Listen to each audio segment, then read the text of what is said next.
अण्णाभाऊ साठे जयंती आणि लोकमान्य टिळक पुण्यतिथीनिमित्त डॉक्टर घाळी महाविद्यालयात अभिवादन, महापुरुषांचे विचार जीवनात अंगीकारण्याचे विद्यार्थ्यांना आवाहन, माझी महिनाच्या सादरीकरणाने कार्यक्रमात सांस्कृतिक रंग.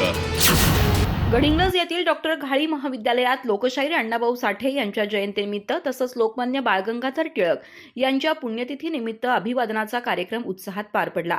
महापुरुषांच्या प्रतिमांचं पूजन करून त्यांच्या कार्याला विनम्र अभिवादन करण्यात आलं, तर विद्यार्थ्यांना त्यांच्या विचारांचा आदर्श जीवनात अंगीकारण्याचं आवाहन करण्यात आलं.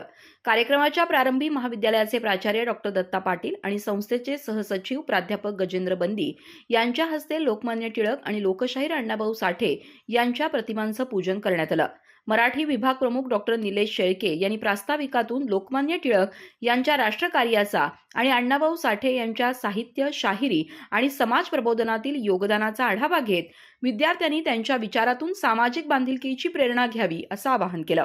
यावेळी मराठी विभागाचा विद्यार्थी हर्ष काळगे यानं लोकशाहीर अण्णाभाऊ साठे यांची प्रसिद्ध माझी मैना ही छक्कड प्रभावी शैलीत सादर केली.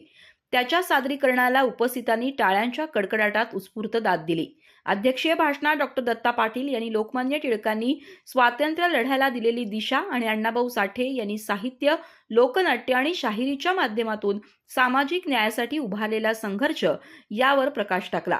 या दोन्ही महान व्यक्तिमत्वांचे विचार आजही समाजाला प्रेरणा देणारे असून विद्यार्थ्यांनी ते आपल्या आचरणात आणावेत असं त्यांनी सांगितलं. कार्यक्रमाचं आयोजन मराठी विभागाच्या वतीनं प्राध्यापक बसवराज मगदूम, प्राध्यापिका मनीषा मोरजकर आणि प्राध्यापिका वंदना खोराटे यांनी केलं. कार्यक्रमाला महाविद्यालयातील प्राध्यापक, शिक्षकेतर कर्मचारी आणि विद्यार्थी मोठ्या संख्येनं उपस्थित होते. अधिक माहिती आणि ताज्या घडामोडींसाठी आजच आमचे चॅनल सबस्क्राईब करा.